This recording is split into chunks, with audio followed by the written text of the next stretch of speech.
കാണൂ പരസ്യരഹിതമായ ഏറ്റവും പുതിയ എപ്പിസോഡുകൾ.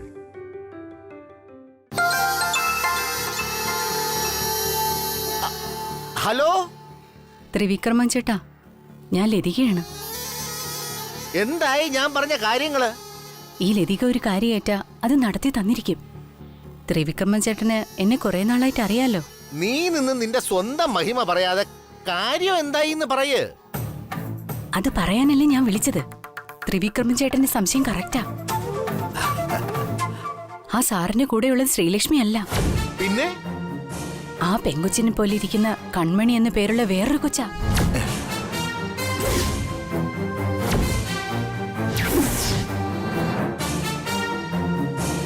ഞാൻ അവളുടെ ചേച്ചിയിൽ നിന്ന് ഊറ്റിയെടുത്തതായി സത്യം. ചേട്ടൻ ഊഹിച്ചത് 100% ശരിയാ. ഈ വീട്ടിലുള്ളത് അവളുടെ ചേച്ചി അനിയനും തന്നെയാ.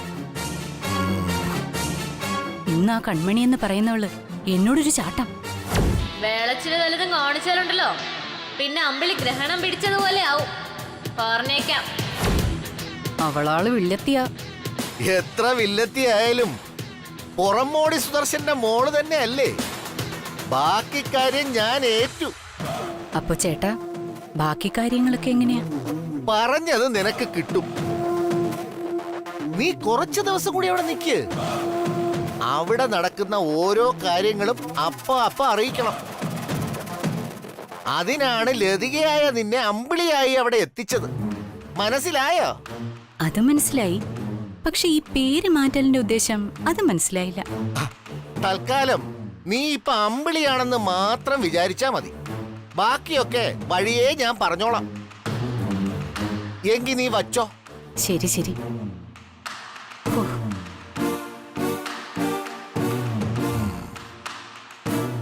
അപ്പൊ നാളെ മുതൽ പണി തുടങ്ങാം. കൺമണിയും ശ്രീലക്ഷ്മിയുമായിട്ടുള്ള ഇരട്ടക്കളി നാളെ ഞാൻ അവസാനിപ്പിക്കും. ഉറപ്പ്.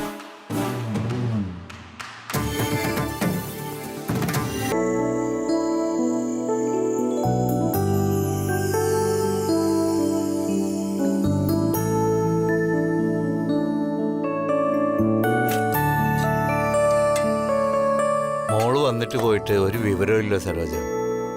കുറെ നാളുകൾക്ക് ശേഷം ഗായത്രിയമ്മയും അവിടെയുള്ളവരും മോളെ കാണുന്നതല്ലേ. അതിന്റെ സന്തോഷത്തിലായിരിക്കും മോളും അവരും ഒക്കെ. ചിലപ്പോ വിളിക്കാൻ സമയം കിട്ടി കാണില്ല. സംസാരത്തിലും പെരുമാറ്റത്തിലും ചില വ്യത്യാസങ്ങളുണ്ടെന്നേ ഉള്ളൂ. എന്തായാലും കരിക്കോത്തിയമ്മ മുന്നിക്കൊണ്ട് നിർത്തി തന്നില്ലേ. നേർച്ചകളെല്ലാം നമുക്ക് നടത്തണം ശ്രീടച്ച. നാഗരികാവില് ഒരു പൂജയും വഴിപാടും നടത്തണം. ഒരു പൊങ്കാല ഇടണം. എല്ലാം ചെയ്യാം.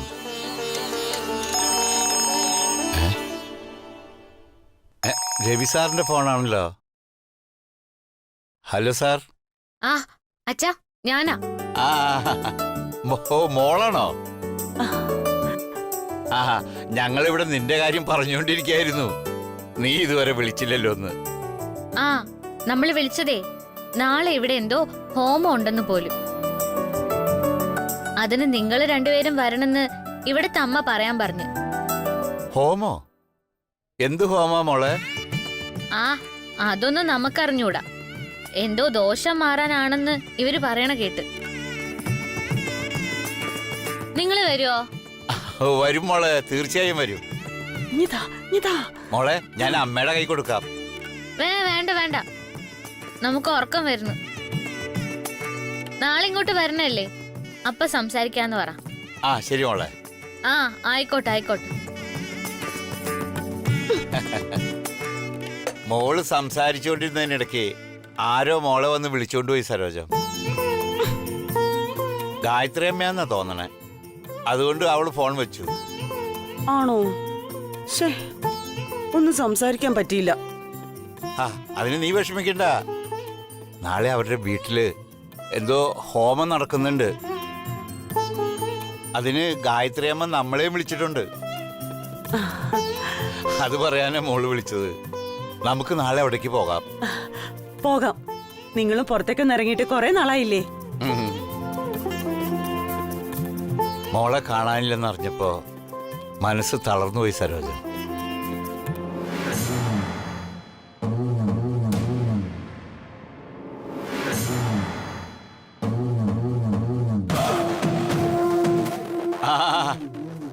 ആര് ത്രിവിക്രമനോ? വാ വാ വാ. ആ ആ ഇരിക്കേ. വേണ്ട സുദർശൻ ചേട്ടാ, ഞാനിവിടെ നിന്നോളാം. ഓ, ശ്രീലക്ഷ്മി വന്നതിന്റെ വലിയ സന്തോഷത്തിലായിരിക്കും എല്ലാരും.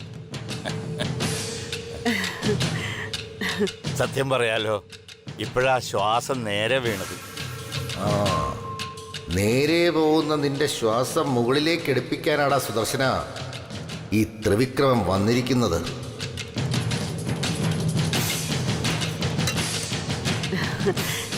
ശരിക്കും പറഞ്ഞ മോളെ കണ്ട പാടെ ശ്രീയുടെ അച്ഛന്റെ അസുഖം മുഴുവൻ മാറിയെന്ന് വേണം പറയാൻ. സത്യം, എനിക്കും ഇപ്പോഴാ മനസമാധാനം ഉണ്ടായത്. പിന്നെ ശ്രീലക്ഷ്മി മോളെ എനിക്കൊന്ന് കാണാൻ പറ്റിയില്ലല്ലോ എന്നൊരു വിഷമം. സാരമില്ല, കാഴ്ച പോകുന്നതിന്റെ തൊട്ടു മുമ്പ് വരെയുള്ള ഓർമ്മകൾ മനസ്സിൽ നല്ലപോലെ ഉണ്ടല്ലോ.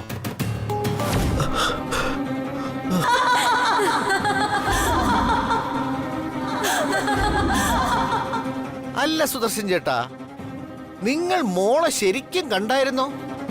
ആ, ഇല്ലാന്ന് വേണം പറയാൻ. അവിടെ രവി സാറിന്റെ അമ്മയൊക്കെ ഞങ്ങളെപ്പോലെ കാത്തിരിക്കല്ലേ, അതുകൊണ്ട് വേഗം രവി സാർ അങ്ങോട്ട് കൂട്ടിക്കൊണ്ടുപോയി. പോവല്ലോ, അധിക സമയം നോക്കി നിന്ന കൺമണിയെ തിരിച്ചറിയില്ലേ? നാളെ രവിസാറിന്റെ വീട്ടിലൊരു പൂജയുണ്ട്. അതിന് പോകുമ്പോ വേണം മോളോട് കുറച്ചു നേരം സംസാരിക്കാൻ. അപ്പൊ നാളെ നിങ്ങൾ വർമ്മൻ വില്ലയിലേക്ക് പോകുന്നുണ്ടോ? പോണം. ആ, മോൾക്ക് വേണ്ടി നടത്തുന്ന പൂജയാണെന്നാ പറഞ്ഞത്. അപ്പൊ പിന്നെ പോയില്ലെങ്കിൽ മോശമല്ലേ? പിന്നെ മോശം, തീർച്ചയായും പോണം. ആഹാ. അപ്പൊ പറയാൻ വന്ന കാര്യം ഇപ്പൊ പറയുന്നതിനേക്കാൾ പഞ്ച് നാളെ ഇവരും വർമ്മൻ വില്ലയിലുള്ളവരും ഒരുമിച്ചുള്ളപ്പോ പറയുന്നതാ. ശ്രീലക്ഷ്മി കൺമണിയായി മാറിയത് നാളെ വർമ്മൻ വില്ലയിൽ പോയി പൊട്ടിക്കാം.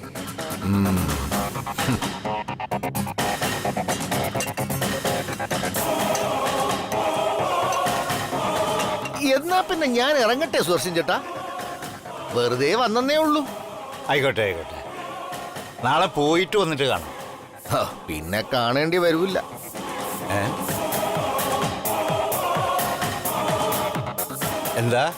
എന്താ ത്രിവിക്രമൻ പറഞ്ഞത്? അല്ല, കണ്ണില്ലാത്ത ഞാൻ എങ്ങനെ കാണാനാ? ആ, എനിക്ക് കാണാൻ പറ്റില്ല എന്ന് പറയുകയായിരുന്നു.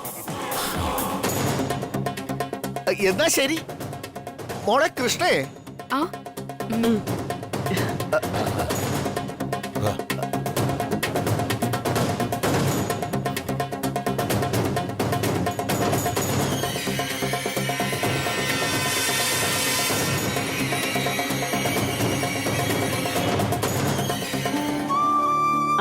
നിങ്ങൾ ബാക്കി കഞ്ഞി കുടിക്ക്. ഞാനേ നാളത്തേക്കുള്ള കാര്യങ്ങൾ റെഡിയാക്കട്ടെ. അല്ല സരോജം, ആ, നാളെയല്ലേ രമണിയുടെ മോളുടെ നിശ്ചയം? അവിടെ ഒന്ന് പോയി മുഖം കാണിച്ചില്ലെങ്കിൽ മോശമല്ലേ? ആ, അത് നേരാണല്ലോ. ഒരു കാര്യം ചെയ്യാം, മോളുടെ അടുത്തേക്ക് പോകുന്ന വഴി ഞാൻ അവിടെ ഇറങ്ങി നിശ്ചയത്തിൽ പങ്കെടുത്തിട്ട് അങ്ങ് വരാം. പൂജ തുടങ്ങുമ്പോ നമ്മളിൽ ഒരാളെങ്കിലും അവിടെ വേണ്ടേ? ആ, അത് നല്ല ഐഡിയ.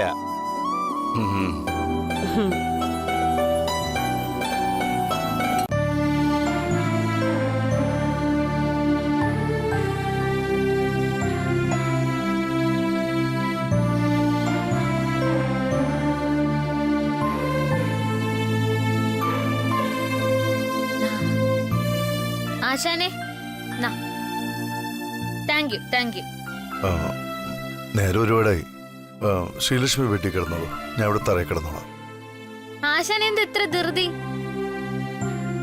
ആ, ഇനി വേറെ വല്ല ഉദ്ദേശം ഉണ്ടോ? എന്തുദ്ദേശം? അതെന്താ ശ്രീലക്ഷ്മി അങ്ങനെ പറഞ്ഞ? വിശ്വാസമൊന്നുമല്ല നേരത്തെ പറഞ്ഞ. എങ്കിലും മനുഷ്യന്റെ കാര്യമല്ല സാറേ, എപ്പോഴാ തനിക്കോണം കാണിക്കുന്നെന്ന് പറയാൻ പറ്റില്ലല്ലോ. നിന്ന നിൽപ്പിലല്ലേ ഭാവം മാറുന്നത്. എനിക്കങ്ങനെ ഒരുപാട് ഭാവങ്ങളൊന്നുമില്ല. തനിക്ക് കംഫർട്ടബിൾ ആകട്ടെ എന്ന് കരുതിയ ബെഡിൽ കിടക്കാൻ പറഞ്ഞ. ആ, അങ്ങനെ എനിക്ക് കംഫർട്ടബിൾ ആവില്ല. നമുക്കിങ്ങനെ ആകാശമൊക്കെ നോക്കി നിലാവൊക്കെ കണ്ടു കിടക്കണം. അതിന് ഞാനൊരു സ്ഥലം കണ്ടുവച്ചിട്ടുണ്ട്. ഈ വീടിന്റെ ഏറ്റവും മുകളില്. ടെറസിലോ? ഓ, അതിന് ടെറസ് എന്നാണോ വിളിക്കണത്? അതൊന്നും എനിക്കറിയില്ല. ഏറ്റവും മുകളിൽ നമ്മൾ അവിടെ കിടന്നോളാം. ആശാൻ കംഫർട്ടബിൾ ആയിട്ട് ഇവിടെ കിടന്നോ. ശ്രീലക്ഷ്മി, അവിടെ ഭയങ്കര മഞ്ഞായിരിക്കും, പനി പിടിക്കും. എങ്ങനെ? മഞ്ഞത്ത് കിടന്ന പനി പിടിക്കുന്ന ആർക്ക്? ഈ കണ്ണമ്മയ്ക്ക? നീലഹസ്തി മലയിലെ കോടം മഞ്ഞില് കണ്ണമ്മയ്ക്ക് പനിച്ചിട്ടില്ല. പിന്നല്ലേ ഈ പട്ടണത്തിലെ ഉള്ളോളം മഞ്ഞ്. ആശ ഇവിടെ കിടന്നോ.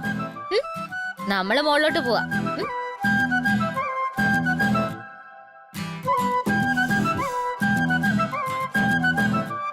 രവി, ആ ആ അല്ല മോളിതെവിടേക്കാ? ഷീറ്റും തലങ്ങണയൊക്കെ ആയിട്ട്. ആ, അത് അമ്മ, ഞങ്ങള് ടെറസിൽ കുറച്ചു നേരം കിടക്കാന്ന് വിചാരിച്ചു. അവിടെ മഞ്ഞും തണുപ്പും ഒക്കെ അല്ലേ?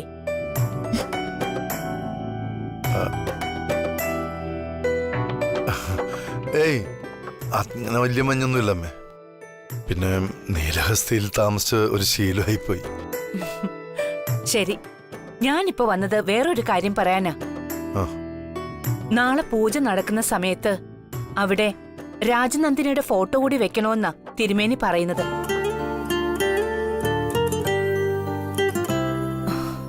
ഇനി അവളുടെ ആത്മാവിന് മോക്ഷം കിട്ടാത്തതുകൊണ്ടാണ് ഇവിടുത്തെ പ്രശ്നങ്ങൾ മാറാത്തതെങ്കിൽ അതിനും കൂടി ചേർത്ത് പൂജ നടത്തണമെന്നാ തിരുമേനി പറയുന്നത്.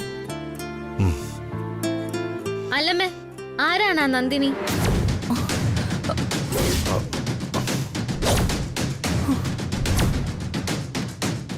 ആ, പാവം മരിച്ചുപോയോ?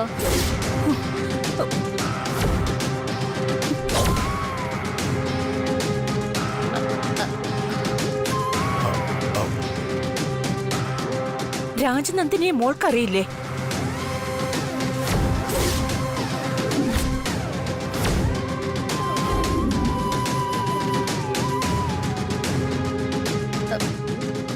തമ്പുരാനെ, പെട്ടെന്നാ തോന്നുന്നത്. ഇവരിത്രയ്ക്കും വിഷമിക്കുകയും ഞെട്ടുകയും ചെയ്യണമെങ്കിൽ അത്രയ്ക്ക് വേണ്ടപ്പെട്ട ആരെങ്കിലും ആയിരിക്കണം. എന്തായാലും മോളും മരുമോളും അല്ല, 2 ആമക്കളേ ഉള്ളൂ. മരുമോള് ശ്രീലക്ഷ്മിയും രേഖയും. പിന്നെ ഈ നന്ദിനി ആരായിരിക്കും? മോളെ ശ്രീലക്ഷ്മി. അറിയാം, നമുക്കറിയാം. അമ്മയുടെ അനിയത്തിയല്ലേ?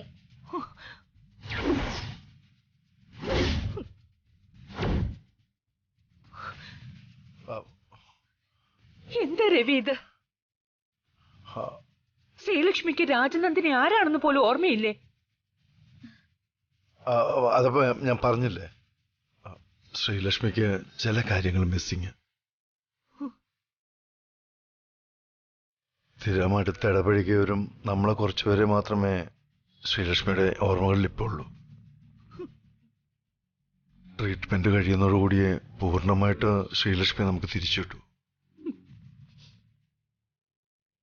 അത് മാത്രമല്ലമ്മേ, ആ ഒരു പേര് ശ്രീലക്ഷ്മി മറക്കണമെന്നായിരുന്നല്ലോ നമ്മളുടെ എല്ലാ ആഗ്രഹം.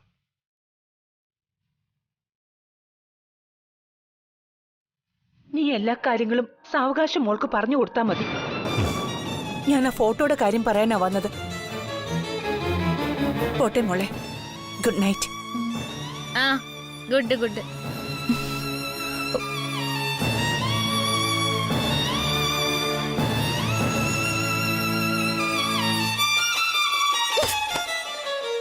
എന്റെ പൊന്നാശാനെ, ഒരു വീട്ടിലെ കാര്യങ്ങൾ പറഞ്ഞു തരുമ്പോ എല്ലാം പറഞ്ഞു തരണ്ടേ? നിങ്ങൾ കണ്ടില്ലേ ഇപ്പൊ നമ്മളിരുന്ന് വെള്ളം കുടിച്ചത്? അല്ല ആശാനെ, ശരിക്കും ആരാണ് ഈ നന്ദിനി? മാമിയാ കുഞ്ഞമ്മയാ? എന്റെ ഭാര്യ.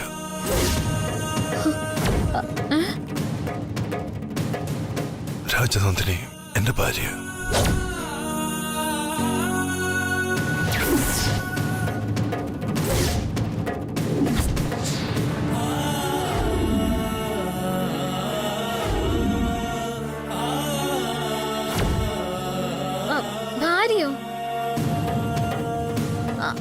അപ്പൊ ശ്രീലക്ഷ്മി?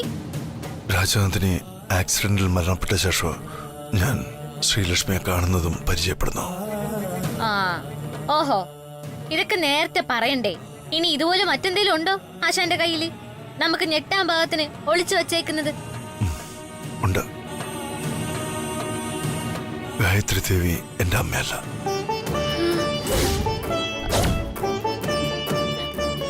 രാജനന്ദിനിയുടെ അമ്മ. എന്റെ ആയിരവല്യ തമ്പുരാനെ, മൊത്തം കുഴഞ്ഞു മറിഞ്ഞു കിടക്കുവാണല്ലോ. അപ്പോ ഇവിടുത്തെ അമ്മയുടെ മരുമോനാണ് ആശാൻ. ആശാന്റെ രണ്ടാം ഭാര്യയാണ് ശ്രീലക്ഷ്മി. എന്റെ ആശാനെ, ഇനി ഇങ്ങനെ ഞെട്ടിക്കണ വാർത്തകളൊന്നും പറയല്ലേ. അപ്പൊ നമുക്കൊരു സംശയം, ആശാനായിട്ടുള്ളത് ശ്രീലക്ഷ്മിയുടെ ആദ്യ കെട്ടാണോ രണ്ടാം കെട്ടാണോ? ശ്രീലക്ഷ്മി എന്നെ മാത്രമേ സ്നേഹിച്ചിട്ടുള്ളൂ, വിവാഹം കഴിച്ചിട്ടുള്ളൂ. ആ, അപ്പൊ നമ്മൾ ഊഹിച്ച തന്നെ കഥ. ആശാന്റെ പണവും പ്രതാപവും ഒക്കെ കണ്ട് തന്നെയാ ശ്രീലക്ഷ്മി ഒരു രണ്ടാം കെട്ടുകാരനായ ആശാനെ കെട്ടിയത്. അങ്ങനെ ഒരു പെൺകുട്ടിയല്ല ശ്രീലക്ഷ്മി. തനിക്ക് അറിഞ്ഞൂടാത്തൊരു ജീവിത രഹസ്യമുണ്ട് നമ്മുടെ എല്ലാവരുടെയും ജീവിതത്തിൽ. അതെന്താന്ന് വെച്ചാ, നമ്മൾ ആരൊക്കെയാ സ്നേഹിക്കുന്നതെന്ന് നമുക്കറിയാം. പക്ഷേ നമ്മളെ സ്നേഹിക്കുന്നവരെ, മനസ്സിലാക്കിയവരെ നമ്മൾ തിരിച്ചറിയാറില്ല. എന്നാ എന്റെ നന്ദിനിയും ശ്രീലക്ഷ്മിയും ഞാൻ തിരിച്ചറിഞ്ഞിരുന്നു. കാരണം അവർ രണ്ടുപേരും എന്നെ മനസ്സിലാക്കിയിരുന്നു. ഇട്ടുമൂടാനുള്ള സ്വത്തുക്കൾ ഉണ്ടായിരുന്നിട്ടും നന്ദിനിക്ക് അതൊന്നും ആവശ്യമില്ലായിരുന്നു.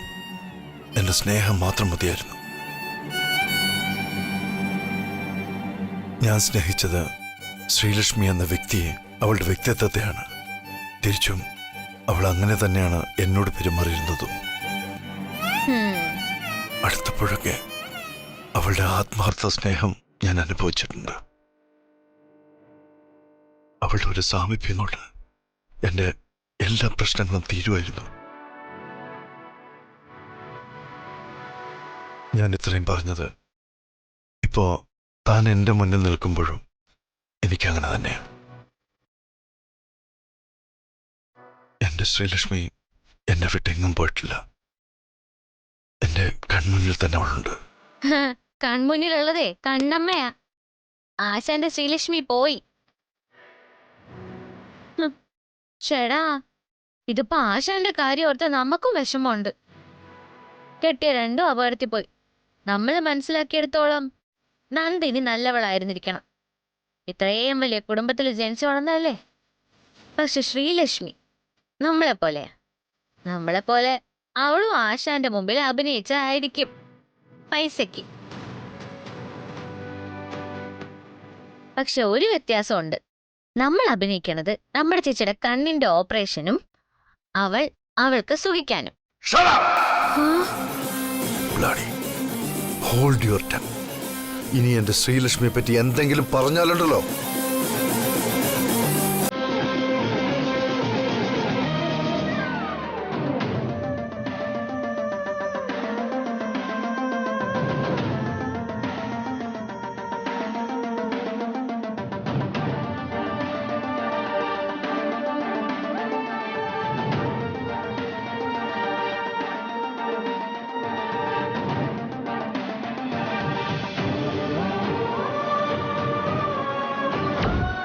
പക്ഷെ ശ്രീലക്ഷ്മി നമ്മളെപ്പോലെ അവളും ആശാന്റെ മുമ്പിൽ അഭിനയിച്ചായിരിക്കും പൈസയ്ക്ക്.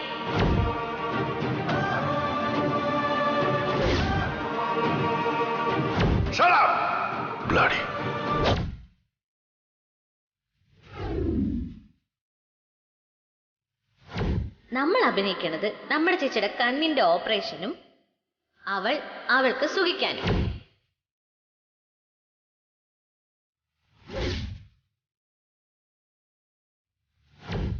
ഇനി എന്റെ ശ്രീലക്ഷ്മിയെ പറ്റി എന്തെങ്കിലും പറഞ്ഞാലുണ്ടല്ലോ,